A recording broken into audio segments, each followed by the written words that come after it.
What's up guys, Penguin Overlord here, and in today's video, I'm going to just show off my preferred loadout that I use in Ghost Recon Wildlands, which is more of a general purpose setup. So, we'll go to inventory and take a look at all the weapons here. Now, don't get too wrapped up in the weapons that I use, because I do switch out weapons a lot. That was one thing that in my video about the best gun for the Ghost Recon for Ghost mode, excuse me, that was something that people were commenting on Reddit saying like, oh, there's a lot of different guns that they all work well. Yeah, I know that. The gun I used was just happened to be the gun I was using. It's more the setup is the more important aspect here. So don't get too wrapped up that I picked the M4A1, the SR25, and the 5.7 USG. Even though I like these guns and I use them quite a bit, the SR25 in particular, I do switch out weapons a lot, but I do usually keep them into a consistent setup that I like the best. And again, I won't be going into too much detail about why I pick every single attachment, because I'm going to do that in another video. But for my first weapon slot, I have an assault rifle, because they're the best gun in the game for when you need to go loud and fight a bunch of people. So when I do set up my assault rifle, I'll typically use the digital scope. Trigger, I usually keep the full all semi. Most of the time it's just the default trigger, but if there's a trigger that I need to change out to, I usually change out to this one. 30 round mag.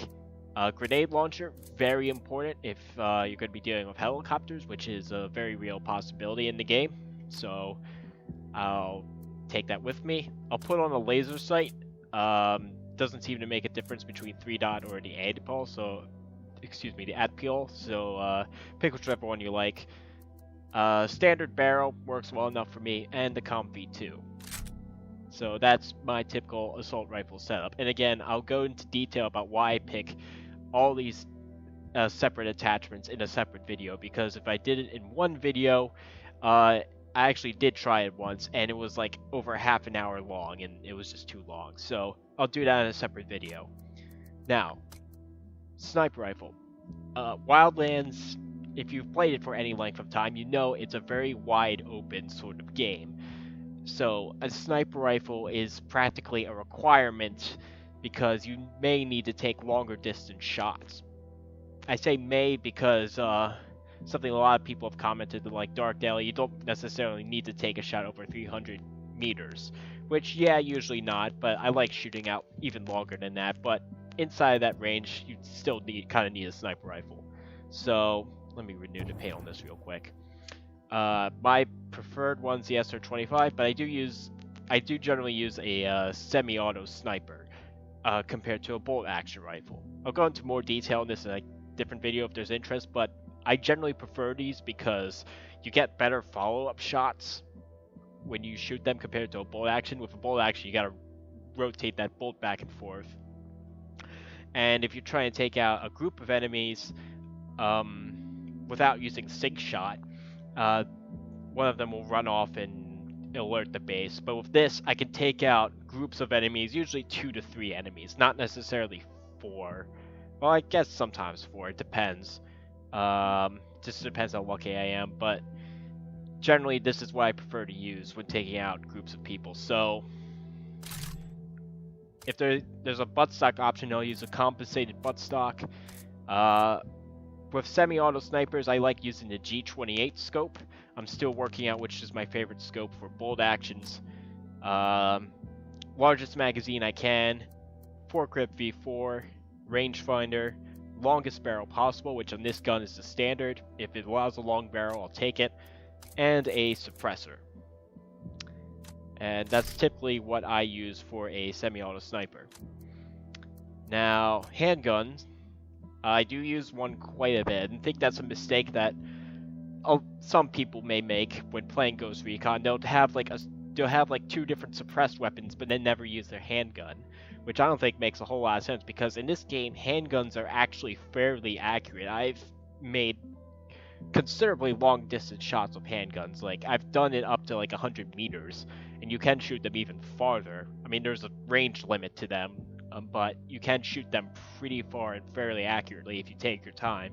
So definitely go with a handgun with a iron sighting system you like. The 5.7 USG is a favorite of mine because it has nice, precise sights. I also like the P12. That's a pretty good pistol. And I've been using the 1911s recently, the Marsoc and the regular one. I used to not like them, but they actually turn out to be, they actually work fairly well. So that's basically my loadout, what I use.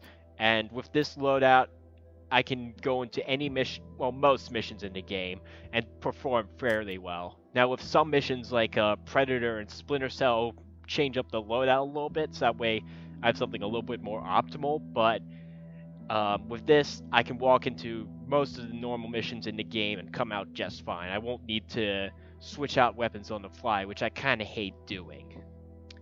And this is a similar setup I'm going to be using when I stream Special Operation 3 this coming Tuesday. So you'll get to see me use a similar setup to this. I may change up different weapons.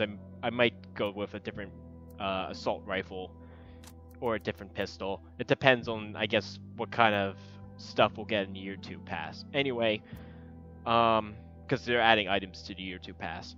Anyway, that's it. That's my general purpose loadout. Comments, questions, feel free to leave them below in the comments section. I'm Penguin Overlord, and I will see you guys next time.